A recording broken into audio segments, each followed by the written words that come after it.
ভাবুন তো, অফিসে কাজের সুবিধার জন্য যে সাধারণ নিয়মগুলো তৈরি হয়, অবসরের পর সেগুলোই যদি সারা জীবনে জমানো পেনশনের টাকা আটকে দেওয়ার সবচেয়ে বড় হাতিয়ার হয়ে দাঁড়ায়।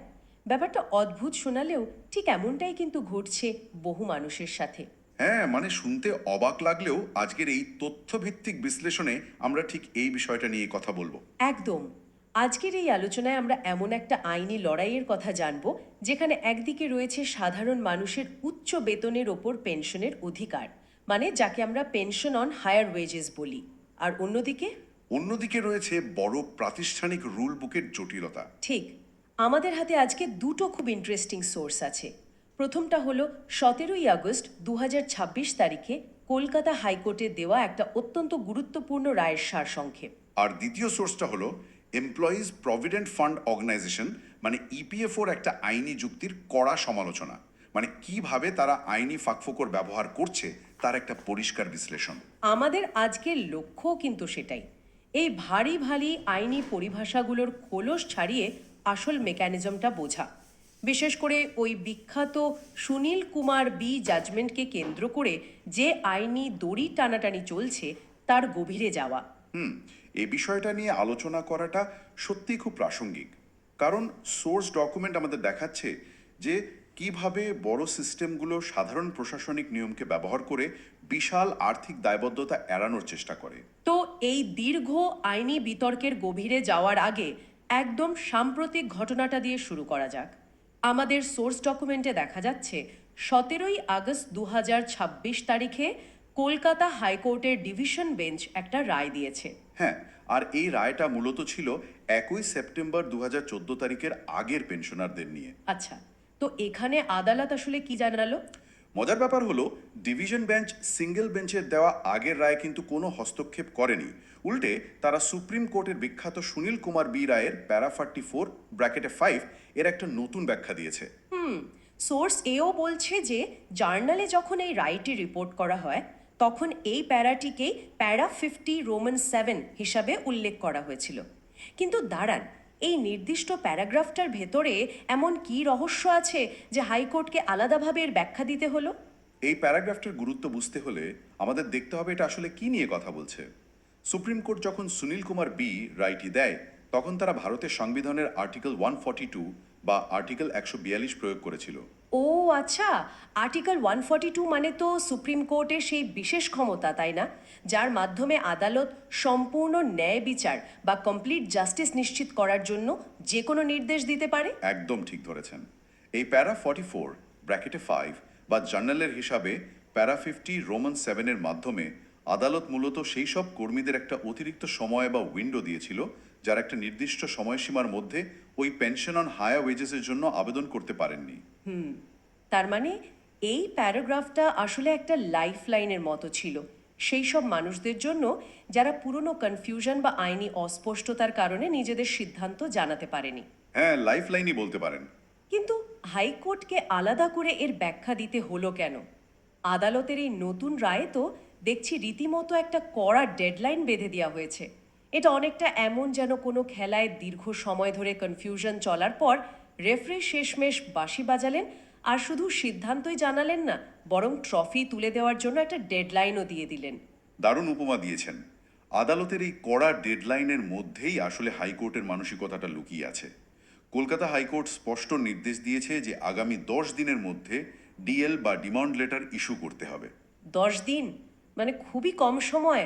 হ্যাঁ, আর শুধু তাই নয়, আগামী 4 সপ্তাহের মধ্যে পেনশন অন হায়ার ওয়েজেস এবং সমস্ত বকেয়া বা এরিয়ার্স মিটিয়ে দিতে হবে। ফান্ডের ক্ষেত্রে এই ধরনের চিঠি বলতে তো আমরা সাধারণত কোনো নোটিশ বুঝি, কিন্তু পেনশনের ক্ষেত্রে এর আর্থিক তাৎপর্যটা ঠিক কি, একটু ভেঙে বলবেন? হ্যাঁ, খুব ভালো একটা দিক তুলেছেন। পেনশনের ক্ষেত্রে ডিমান্ড লেটার শুধু একটা সাধারণ চিঠি নয়, এটা একটা অত্যন্ত গুরুত্বপূর্ণ আর্থিক হিসাব। একটু সহজ করে বলি।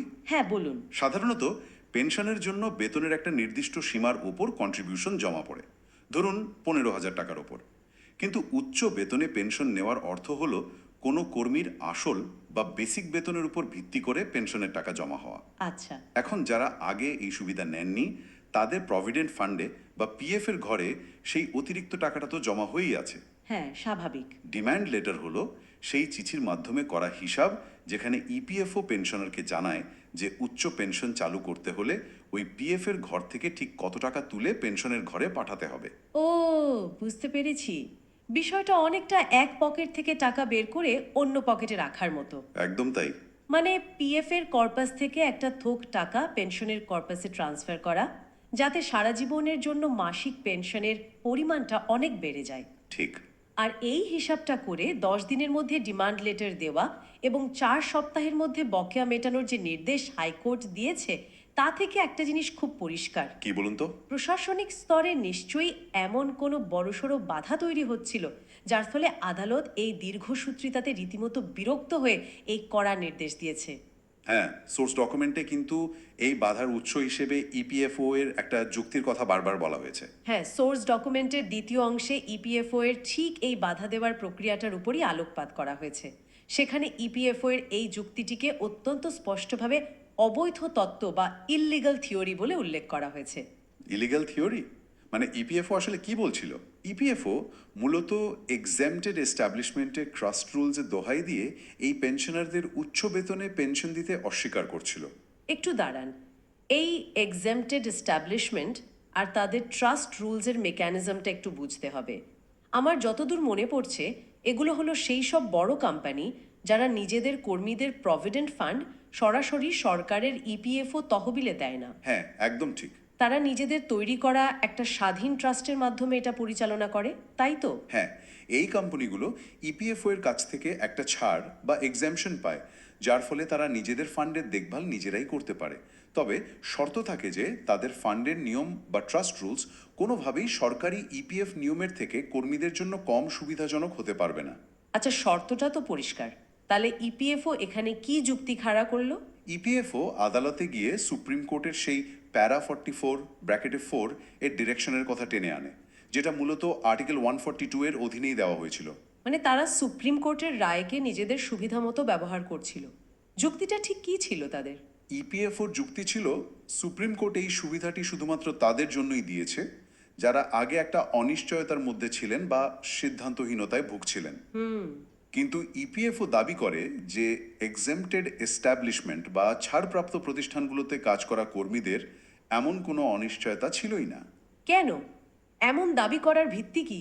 তাদের যুক্তি হলো, যেহেতু এই প্রতিষ্ঠানগুলোর নিজস্ব ট্রাস্ট রুলস ছিল এবং সেখানে পেনশনের ক্ষেত্রে একটা সিলিং কন্ট্রিবিউশন বা সর্বোচ্চ অবদানের সীমা আগে থেকেই ঠিক করা ছিল, তাই এর একটা আইনি অর্থ দাঁড়ায়। কি অর্থ? ইপিএফও বলছে, যেহেতু ট্রাস্ট রুলসগুলো কর্মী এবং নিয়োগকর্তা মিলেই তৈরি করেছিলেন, তাই সেই রুলস তৈরি করার মাধ্যমেই কর্মীরা নাকি পরোক্ষভাবে নিজেদের চূড়ান্ত সিদ্ধান্ত জানিয়ে দিয়েছেন। দাঁড়ান দাঁড়ান, এর মানে ইপিএফও বোঝাতে চাইছে যে কোনো কর্মী ব্যক্তিগতভাবে কোনো ফর্মে সই না করলেও শুধুমাত্র কোম্পানির একটা সাধারণ রুল বুকে পেনশনের সিলিং বেঁধে দেওয়া ছিল বলে ধরে নেওয়া হবে যে তিনি নিজের ব্যক্তিগত অধিকার ছেড়ে দিয়েছেন। হ্যাঁ, ইপিএফও লজিকটা ঠিক এটাই ছিল। এটা তো সাধারণ লজিকের একেবারে পরিপন্থী। মানে ধরুন, একটা উদাহরণ দিই। কোনো আবাসনের একটা কমিটি আছে, সেই কমিটি বিল্ডিংয়ের রক্ষণাবেক্ষণের জন্য একটা নিয়ম বানালো যে রবিবার সবার সুবিধার জন্য আবাসনের ক্যান্টিনে শুধুমাত্র নিরামিষ খাবার পাওয়া যাবে। আচ্ছা, এখন কোনো আবাসিক যদি এই নিয়মের বিরোধিতা না করে, তার মানে কি এই দাঁড়ায় যে তিনি সারা জীবনের জন্য মাছ মাংস খাওয়ার ব্যক্তিগত অধিকার ছেড়ে দিলেন? একদমই না। একটা সমষ্টিগত প্রশাসনিক নিয়ম তো আর কারোর ব্যক্তিগত পছন্দের আইনি দলিল হতে পারে না, তাই না? এই উপমাটা দিয়ে সোর্স ডকুমেন্টে তুলে ধরা মূল আইনি ফাঁকটা খুব সহজেই বোঝা যাচ্ছে। ইপিএফও ঠিক এই জিনিসটাই করার চেষ্টা করছিল। তারা একটা সমষ্টিগত বা কালেকটিভ প্রশাসনিক রুল বুককে ঢাল হিসেবে ব্যবহার করে একজন কর্মীর ব্যক্তিগত বা সংবিধিবদ্ধ অধিকারকে খারিজ করে দিচ্ছিল। সোর্স ডকুমেন্ট নিশ্চয়ই এর কড়া সমালোচনা করেছে। ভীষণ কড়া ভাষায়। সোর্স ডকুমেন্টে ইপিএফও এর এই দাবিকে বিশ্লেষণ করে বলা হয়েছে যে এটি সম্পূর্ণ বিভ্রান্তিকর এবং অসত্য, বা completely misleading and untrue. Source document এই দাবিকে শুধুমাত্র অসত্য বলেই তো আর ছেড়ে দেয়নি, এর গভীরে গিয়ে আইনিভাবে খণ্ডন করেছে। ইপিএফও বলছে ট্রাস্ট রুলসের কথা, কিন্তু এই রুলসগুলো বানায় কারা? ট্রাস্টিরা, তাই তো? হ্যাঁ, ট্রাস্টিরাই বানায়। এখানেই বোধহয় একটা বড়সড় আইনি অসামঞ্জস্য লুকিয়ে আছে। ঠিক সেই জায়গাটাতেই সোর্স ডকুমেন্টের বিশ্লেষণ অত্যন্ত তীক্ষ্ণ। ট্রাস্টি বোর্ডে সাধারণত কর্মী এবং নিয়োগকর্তা উভয়েরই প্রতিনিধি থাকেন। ইপিএফও দাবি করছিল এই ট্রাস্টিরা যা নিয়ম বানিয়েছেন সেটাই নাকি কর্মীদের ব্যক্তিগত সিদ্ধান্ত। কিন্তু এটা কি আদৌ সম্ভব? না। আর সোর্স ডকুমেন্ট 1952 সালের ইপিএফ স্কিমের আইনি কাঠামোর কথা মনে করিয়ে দিয়ে সেটাই বলছে, ট্রাস্টিদের ক্ষমতা অসীম নয়।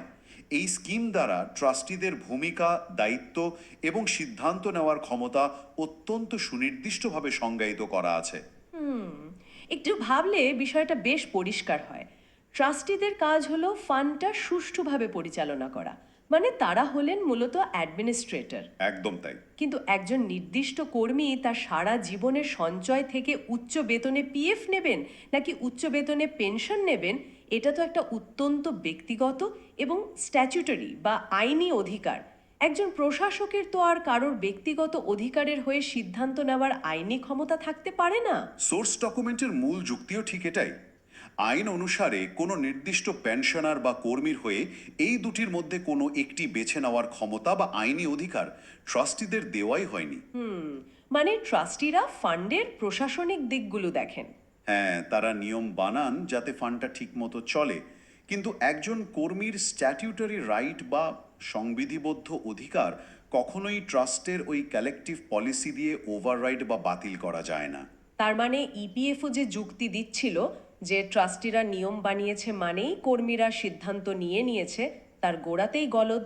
একেবারে, কারণ ট্রাস্টিদের সেই সিদ্ধান্ত নেওয়ার অধিকারই আইনে নেই। এই পুরো মেকানিজমটা বুঝতে পারলে বেশ বোঝা যায় কেন কলকাতা হাইকোর্টকে এতটা কড়া অবস্থান নিতে হলো।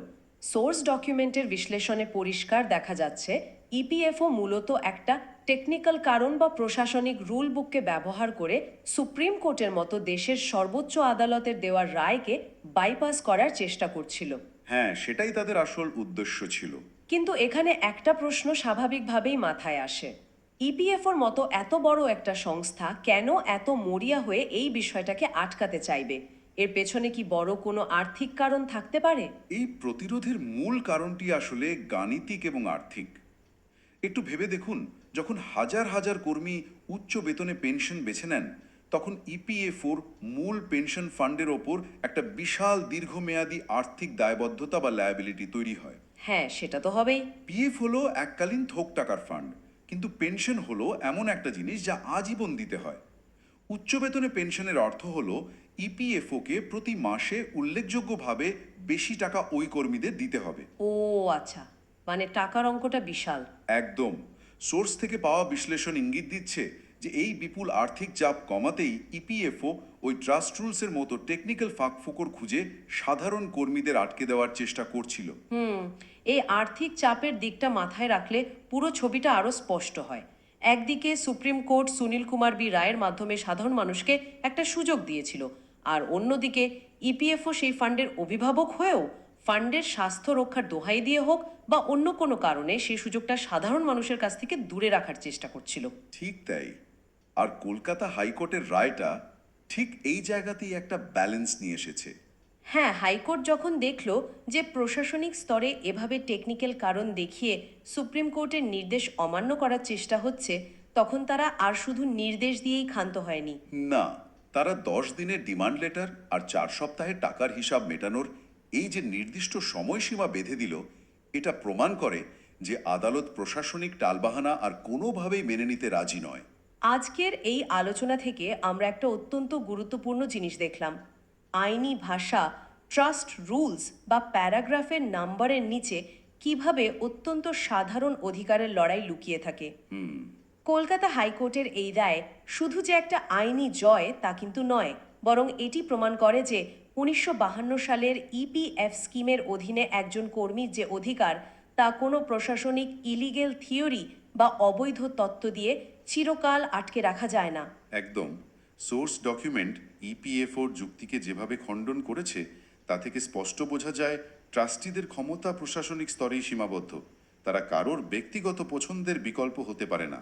হ্যাঁ, আর এই পুরো বিষয়টা শুধু আইনি ক্ষেত্রে নয়, সাধারণ মানুষের সচেতনতার ক্ষেত্রেও একটা বড় ভূমিকা পালন করে।